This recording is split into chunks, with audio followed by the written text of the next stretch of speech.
At 10:15 a.m. on August 17, 1943, General Adolf Galland, Germany's top fighter expert, stood on a railway platform at Rassenburg in East Prussia. He watched as Reichsmarschall Hermann Göring prepared to board his luxury train after a high-level conference on Luftwaffe fighter strategy.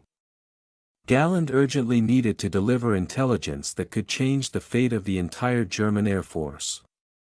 The information concerned a new and alarming development. American long-range fighters had begun appearing deep inside German airspace, far beyond anything German commanders believed possible. Earlier that same morning, the Luftwaffe had intercepted a massive American bombing raid targeting Regensburg and Schweinfurt.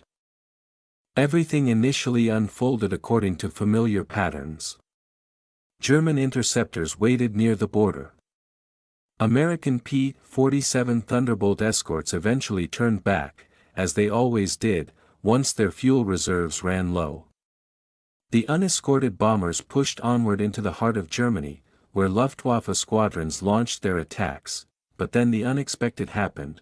New American fighters suddenly appeared, not P-47s, but Lockheed P-38 Lightnings, and they were showing up 150 miles inside Germany. Reports from multiple German squadron commanders confirmed the same thing.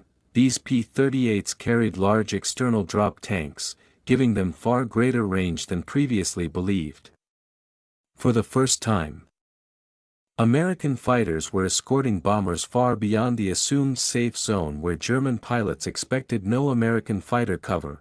Realizing the magnitude of the threat, Galland approached Göring on the platform and presented his findings face to face. The Luftwaffe's core tactical assumption, that American escorts would always turn back at predictable points, was now obsolete. The U.S. Army Air Forces had solved the long-range escort problem, and German air defenses were about to be shattered, but Göring refused to accept the truth. He became visibly angry, dismissing Galland's eyewitness reports with contempt. He insisted it was physically impossible for American fighters to fly that far. The P-38 spotted in central Germany, he claimed, must have been damaged aircraft gliding eastward after being hit over France or Belgium. According to Göring, Galland's intelligence was wrong, and the pilots who filed the reports were mistaken. Galland calmly tried to explain the drop tank system and how multiple units from different regions reported the same encounters. But Göring cut him off sharply. He then issued a direct order declaring that American fighters had not and could not penetrate central Germany. The Reichsmarschall was choosing denial over reality.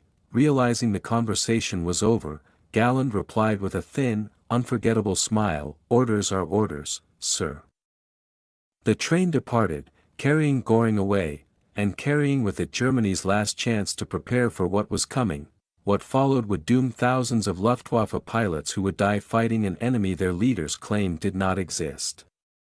The consequences of Göring's denial began the very same day. During the Regensburg-Schweinfurt mission alone, the Luftwaffe lost 25 to 27 fighters, many of them destroyed by the very same long-range P-38 escorts Göring claimed were impossible. Although the Americans lost 60 bombers, German fighter casualties were severe, and the tactical landscape had shifted permanently. 3 weeks later, on September 6, 1943, the situation worsened. American B-17s attacked Stuttgart with deep penetration P-38 escorts. Major Egon Mayer, a top German bomber-destroyer ace, launched his trademark head-on attacks, but hidden P-38 escorts dove down from altitude and ambushed his unit. Mayer barely escaped, but 5 of his pilots were lost, and no bombers were confirmed destroyed. By October 1943, reality was undeniable. American fighters were appearing anywhere, at any altitude, and at any time. Göring's assumptions were dead. German doctrine was obsolete. Then came Black Thursday, October 14, 1943, during another Schweinfurt mission. The Americans again lost roughly 60 bombers, but the Luftwaffe lost 38 fighters and 42 pilots, the highest attrition they had suffered so far.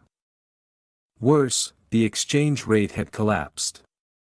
Instead of trading several bombers for every German fighter, the Germans were now losing fighters at nearly the same rate as bombers they destroyed. This was a mathematical death sentence. Galland documented the deteriorating situation in a detailed November 1943 report. June 1943, 87 fighters lost, July, 106, August, 174, September, 193, October, 224, even more alarming, the proportion of experienced pilots was collapsing. By October, only 40% had more than 6 months of combat experience. The Luftwaffe was bleeding out its most valuable resource, veteran pilots. Galland warned that unless immediate action was taken, the Luftwaffe fighter force would collapse within 6 months. His warnings were ignored. Morale directives were issued instead of strategic changes. Nothing was done. Then, something new appeared, something even worse than the P-38. On December 1, 1943, the sky over Germany changed forever. The North American P-51 Mustang, now equipped with the British Rolls-Royce Merlin engine, entered combat over Europe. At high altitude, it could outrun German fighters, outturn German fighters, outclimb German fighters, and fly twice as far as any previous American Escort. With drop tanks, the P-51 could escort bombers to any industrial target in Germany, including Berlin.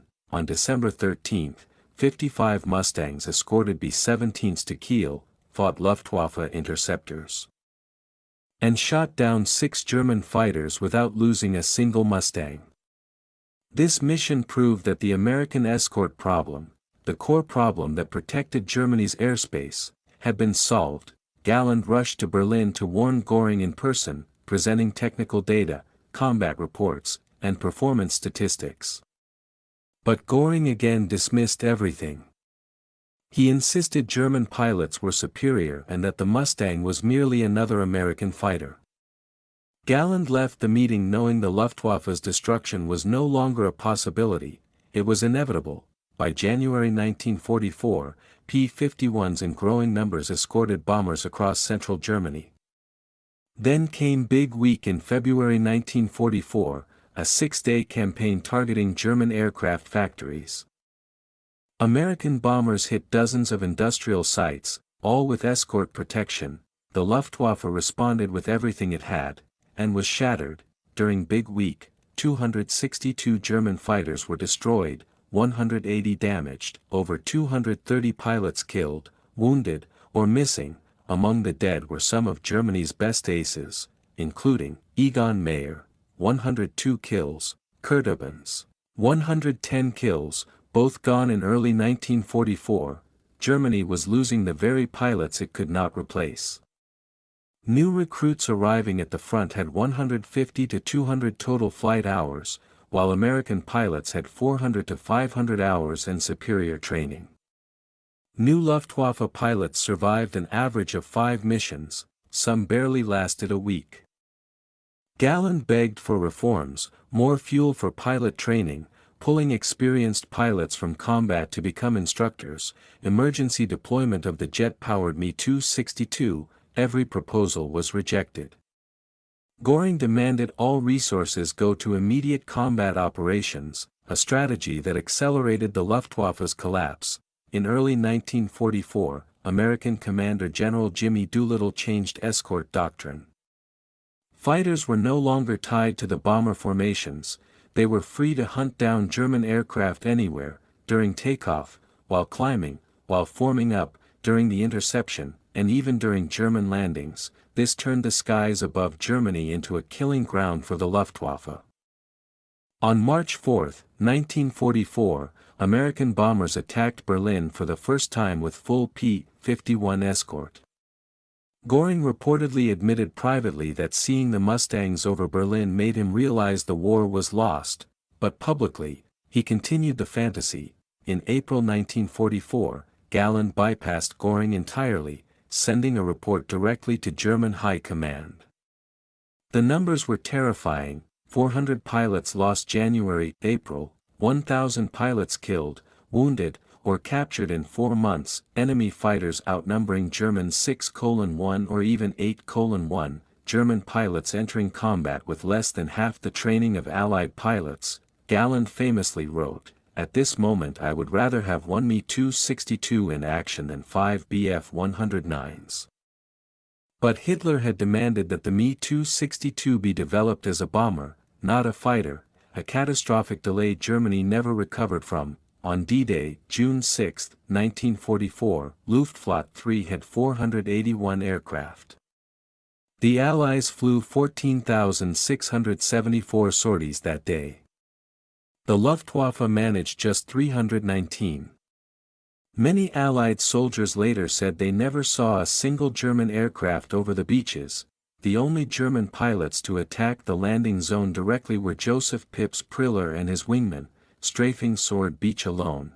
By July and August, Luftwaffe losses reached 300 fighters in June, 400 in July, nearly 500 in August. Factories were producing aircraft at record rates, but there were not enough pilots. Not enough fuel, not enough spare parts, not enough training time. By July, Galland was receiving reports of 50 pilots killed per day. Training schools produced only 30 per week. The arithmetic was merciless. One squadron commander said sending new pilots into battle in 1944 was the same as executing them. The Luftwaffe did not collapse because its aircraft were inferior. It did not collapse because its pilots lacked courage. It collapsed because German leadership denied the reality Galland tried to warn them about as early as August 17, 1943. Göring's refusal to accept that American fighters could escort bombers deep into Germany destroyed the Luftwaffe's ability to adapt, reorganize, and survive. By ignoring the truth, Göring doomed his pilots to an unwinnable war against an enemy with superior range, superior training, and overwhelming industrial strength. When the P-51 Mustang appeared over Berlin, the Luftwaffe's fate was sealed, and Adolf Galland, the man who saw the disaster coming almost a year earlier, could do nothing but watch the Air Force he loved bleed to death.